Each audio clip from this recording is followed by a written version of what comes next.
Hey everybody, comment allez-vous? Alors, après avoir parlé un petit peu des jeux qui sont sortis en 2007, et puis avoir reparlé un petit peu de PES, World at War, j'avais envie aujourd'hui de parler un petit peu de l'année de 2009, avec en fin d'année de cette année 2009, la sortie d'un jeu qui allait vraiment révolutionner le monde du jeu vidéo, et même peut-être un peu plus. Puisque je vais vous parler donc de Call of Duty MW2, comme vous l'aurez sans doute deviné. Ce jeu donc qui sort à l'automne 2009 pour boucler la décennie 2000 d'une manière vraiment magnifique, puisque ce jeu donc sort juste après World at War. Et quand il arrive en fait, bien que Code 4 et World at War étaient vraiment des très bons jeux, il a vraiment apporté beaucoup au monde du multijoueur et du FPS. Alors pourquoi? Eh bien déjà les graphismes étaient vraiment étaient encore un peu plus améliorés, à tel point que tous les jeux qui ont suivi sur PS3 avaient à peu près le même moteur graphique. Et donc c'était vraiment très agréable à l'œil, avec des jolies couleurs, des effets de lumière vraiment super. Les armes étaient vraiment très bien modélisées, tout en n'étant pas non plus dans un réalisme trop à l'excès, vraiment trop poussé. Euh, Ce qui fait on avait vraiment ce plaisir du jeu vidéo qui était bien, qu'on ressentait vraiment. Donc ça c'est un peu pour la partie graphisme, hein. Mais après faut voir aussi que l'ambiance au niveau des sons était vraiment super.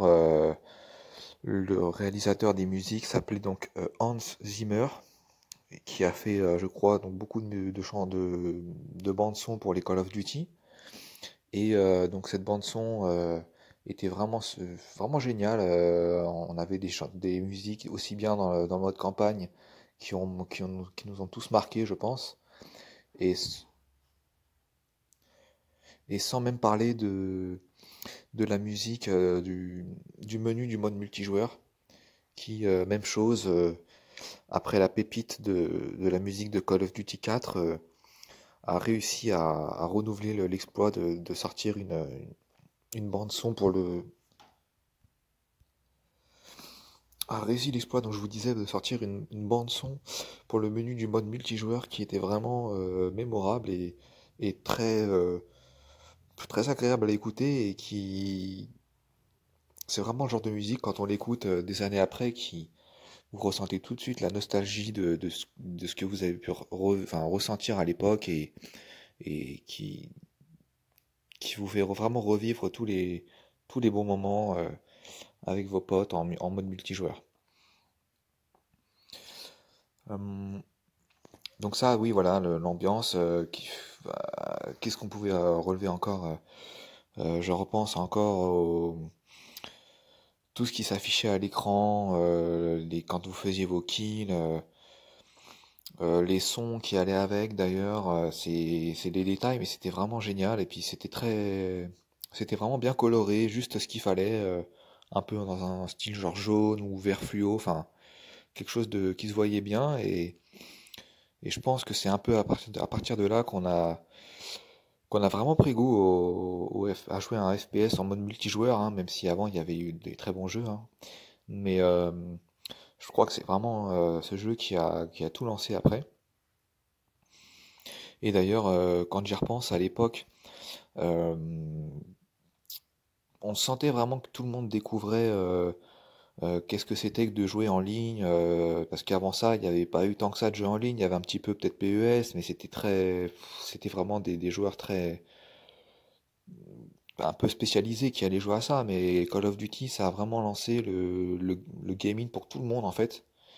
Et d'ailleurs, quel que soit votre âge, quel que soit votre passion pour les jeux vidéo, il y en a même qui s'y sont mis juste pour ce jeu.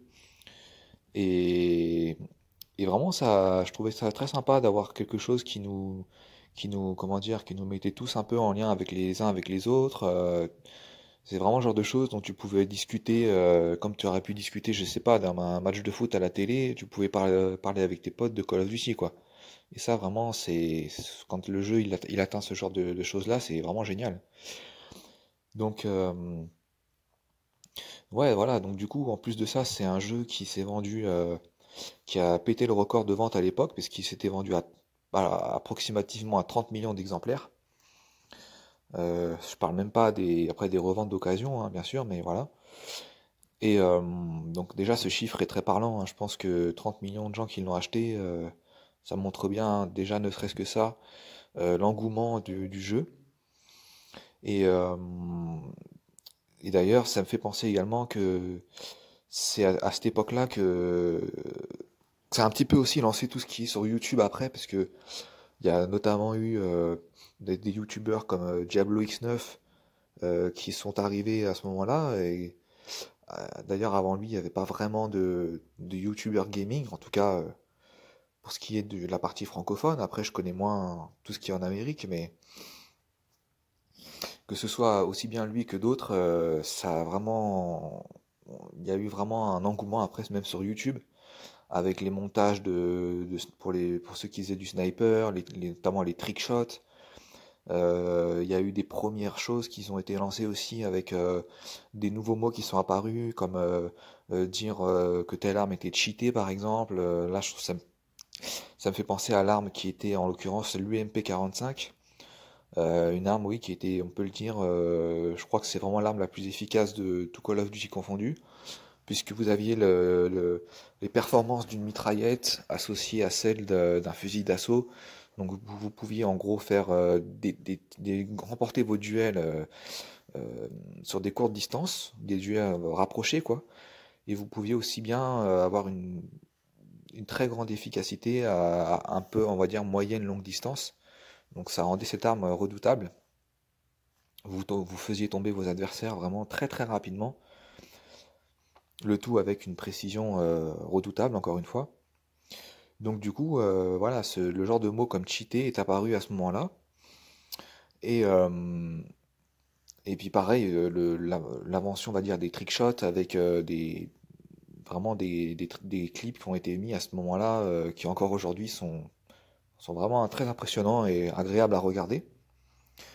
Et puis voilà, après, cette passion pour faire, moi c'était pas vraiment mon cas, mais je sais que la passion de faire des montages, de d'essayer voilà de rentrer les meilleurs clips possibles avec des nouveaux termes comme même si euh, encore une fois les deux Call of Duty précédents ont aussi contribué, mais on parlait encore plus de la quad feed, enfin de la feed en général, et puis de faire des quad feed, c'est-à-dire de faire donc 4 kills à la suite et que ces kills-là apparaissent dans la barre des feeds.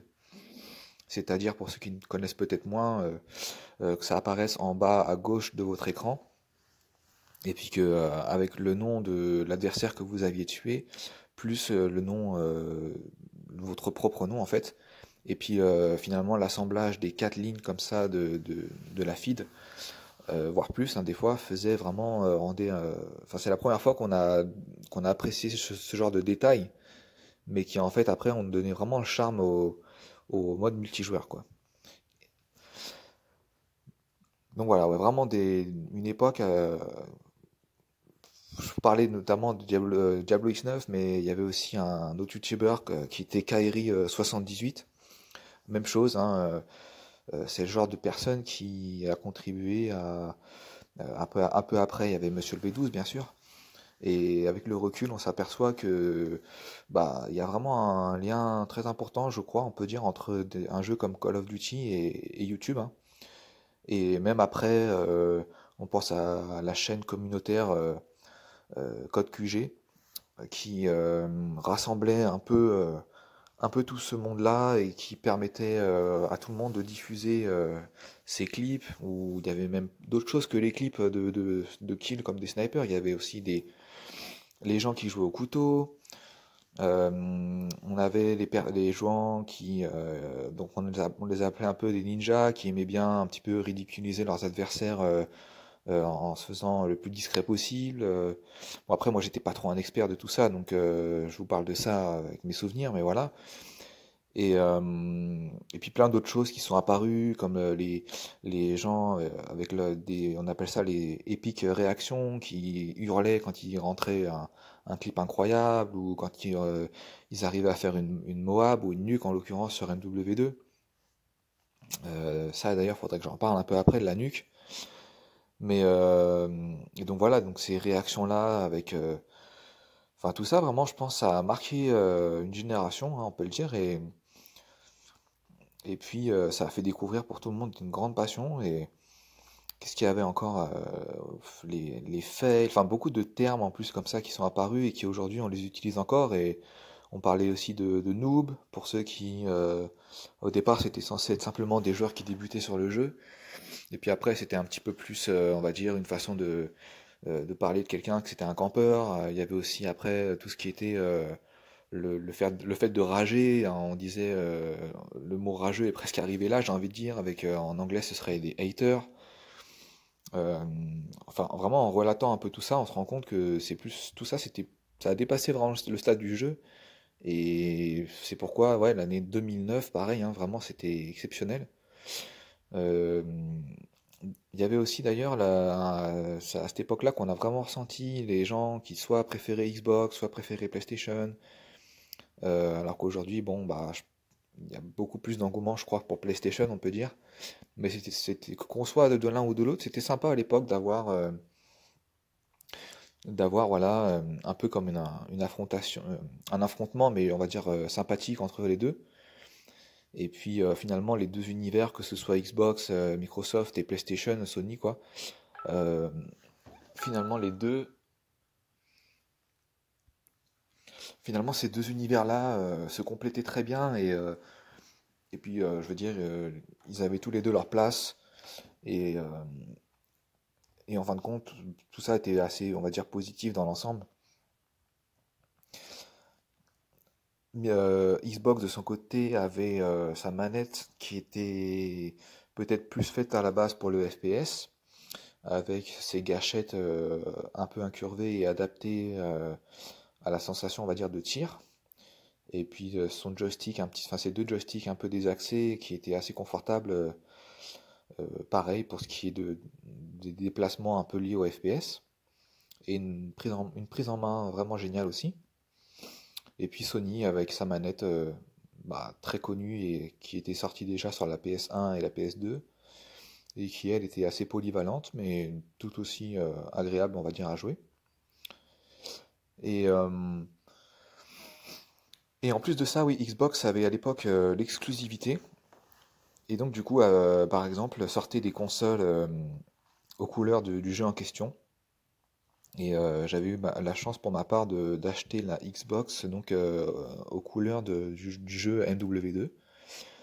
Euh, avec la boîte qui allait bien avec. Enfin, euh, ouais, tout ça, c'était à l'époque, on va dire, on n'y prêtait pas plus que ça attention, mais avec le recul, on se dit que c'est des objets presque, on va dire, un peu collector, hein, je crois qu'on peut le dire. Donc ouais, vraiment, MW2, un sacré jeu, pareil. C'est un jeu où on a eu pour la première fois comment dire, les killcams de fin de partie. Euh, c'est un jeu où aussi est apparu pour la première fois, enfin sont apparus les couteaux de lancer, qui ont donné lieu vraiment à pareil, des clips incroyables, enfin vraiment de couteaux de lancer très, très agréables et très sympa à utiliser. Et puis des armes assez légendaires, hein, comme l'intervention pour ce qui est des snipers, le Space 12 qui était en arme secondaire qui plus est, le Space 12. Quand on y pense avec le recul, c'est assez étonnant. Et puis des maps vraiment géniales, quoi. Il n'y a pas d'autre mot comme.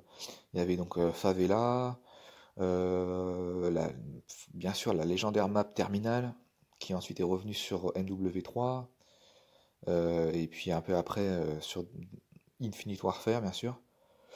Map, puisqu'on si on peut s'y arrêter 2 secondes, vraiment une map, comment dire, elle incarnait un peu l'esprit, ouais, d'MW2, je trouve, avec comment dire, c'était au départ une mission, comme beaucoup de maps d'ailleurs, de voir toutes les maps, une mission du mode campagne avec une scène très marquante, bien sûr, hein, avec des Russes qui, en gros, s'en prenaient à la population.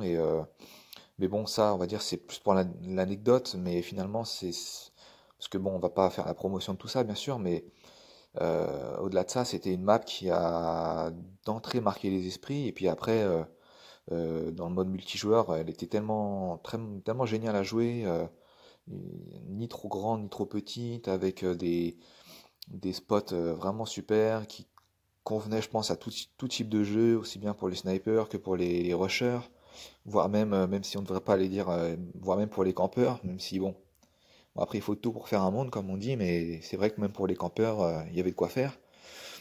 Qu'est-ce qu'on pourrait dire, notamment quand on rentrait, même quand on commençait la partie et qu'on franchissait les portiques, bah, étant armé jusqu'aux dents, forcément ça sonnait, ça bipait quoi, et c'est des petits détails comme ça, mais qui étaient ouais, vraiment, vraiment marquants et très sympas.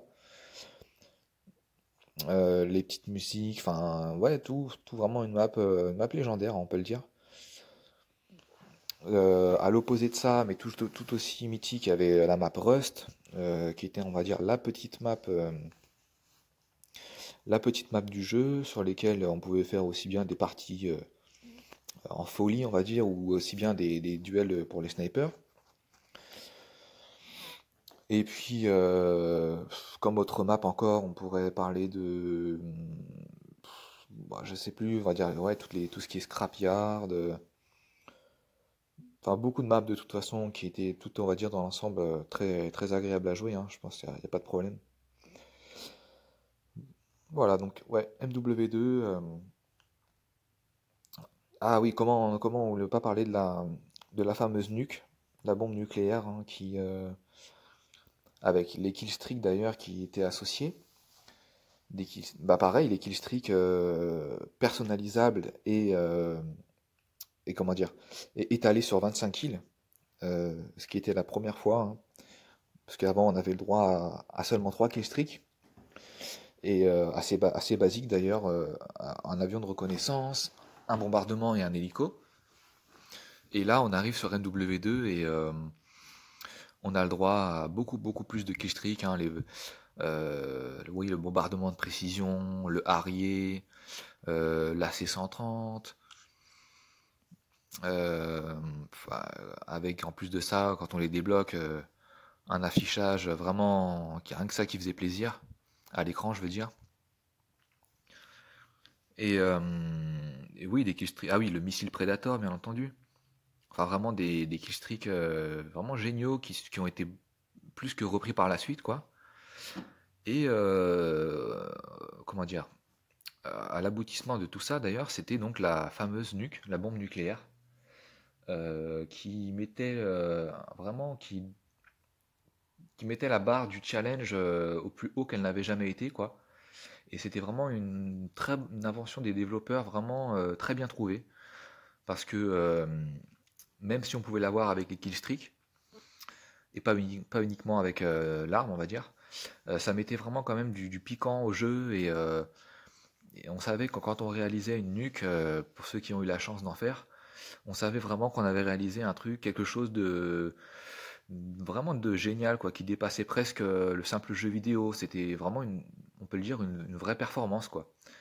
Et, euh, et donc du coup, voilà, quand on réalisait ça, en plus tout le monde, on pouvait le montrer un peu à tout le monde. C'était, bah voilà, ça faisait quand même vachement plaisir, quoi. Et bah du coup, ouais, la fameuse bombe nucléaire avec le- l'ambiance qui allait autour, bien sûr. Et ben pareil, c'est arrivé donc on peut le dire sur MW2.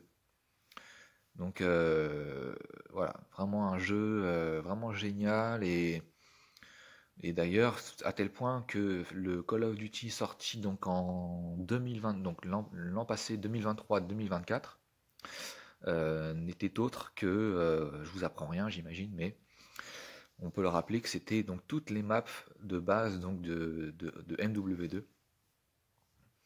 Euh, donc je pense que si un jeu qui sort 15 ans plus tard euh, reprend, enfin est un jeu presque déjà vu, mais qui finalement a fait plaisir à tout le monde et puis qui a bien marché, ça montre encore une fois l'envergure d'MW2, parce que combien d'autres jeux ont réussi cet exploit de ressortir des années après et d'être encore vachement populaire et le tout sans être, c'est même pas un remaster, on peut dire, c'est vraiment c'est le Call of Duty de sorti en 2023 et il n'y en a pas eu d'autres.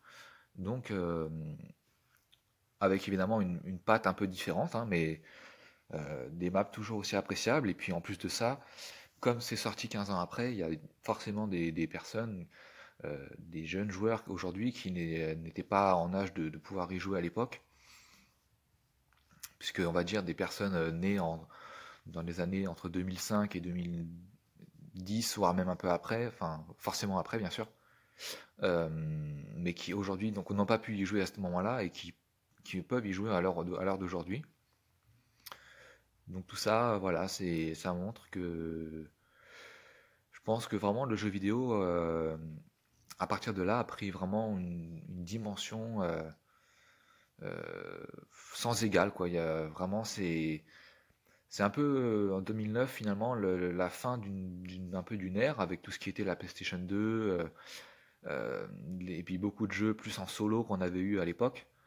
Et puis aussi comment dire, avant que le FPS n'explose, c'était beaucoup les jeux de sport avec bah, essentiellement PES et puis un peu les débuts de FIFA. Et puis là, avec Modern Warfare 2, vraiment, on concrétise, enfin les développeurs concrétisent ce qui avait été commencé sur Call of Duty 4 et World at War. Et du coup, ils concrétisent tout ça et vraiment là, c'est comment dire, ça fait presque découvrir, je pense, pour beaucoup, même ceux qui n'avaient pas trop goûté aux jeux vidéo, presque une nouvelle passion, qui est donc le jeu de tir, qui est le fait de jouer en mode multijoueur. Puisque j'ai même pas parlé du mode campagne, mais il était bien sûr vraiment, vraiment super, c'est vraiment un mode campagne très prenant. Et, et donc voilà, 2009, on peut le dire que c'est un peu la fin d'une époque et le début d'une nouvelle, vraiment un passage de niveau quoi. On passe de des jeux un peu sur PS2, un peu en solo, avec des graphismes moyens, voire moyens plus, à des jeux en haute définition avec du jeu en mode multijoueur vraiment génial, auquel tout le monde peut aller dessus et s'amuser, où on prend plaisir à faire face un peu à de la difficulté au départ, mais finalement c'est une difficulté qui est, comment dire, on l'accepte parce que finalement plus on progresse après dans le jeu et plus on prend vraiment du plaisir énorme à y jouer. Et ça, je pense qu'avant, dans le jeu vidéo, enfin, quel autre jeu vidéo peut procurer des sensations aussi innovantes et appréciables, si ce n'est les jeux de foot, et encore, c'est un peu différent, hein, parce que les jeux de foot, on maîtrise plus toute une équipe, et là, le FPS, on, a, on incarne un joueur, on va dire, et comme son nom l'indique, quoi. Et on peut vraiment être, si on arrive à être plus adroit que les autres, on peut faire des choses, on peut sortir du lot et on peut vraiment avoir des super sensations. Et vraiment pour ça, on peut dire merci, merci Infinity Ward, merci Modern Warfare 2. Et puis en plus de ça, ce qui est génial, c'est que tous les jeux qui ont suivi ben, n'ont fait que, en partant des bases de MW2, on fait que de s'améliorer. Bon après, il y a toujours des débats bien sûr, mais dans l'ensemble, je veux dire, il n'y a pas eu des ratages et tous les jeux qui ont suivi ont au moins fait aussi bien et en tout cas se sont appuyés sur les bases de ce jeu-là. Et ce qui a permis après à toute une communauté de se développer et, euh, et à tout un univers vidéoludique, comme on pourrait dire, de se développer. Et, euh, et ça, c'est vraiment, bah, avec le recul, franchement, c'est vraiment une période incroyable et qui à l'heure d'aujourd'hui perdure.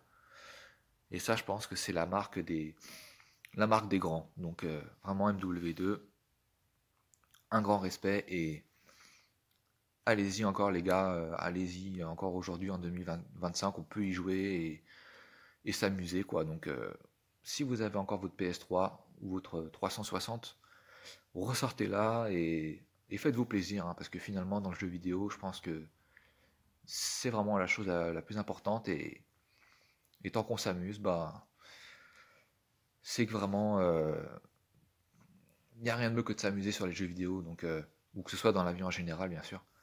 Donc faites-vous plaisir et n'oubliez pas que ces jeux-là, tant qu'il y a la passion, ben, ils resteront et ils perdureront. Voilà. Allez, bah, je vous dis à une prochaine et on parlera peut-être une prochaine fois des Call of Duty qui ont suivi et on verra si on peut faire revivre un peu toutes ces choses-là, toutes ces émotions en podcast.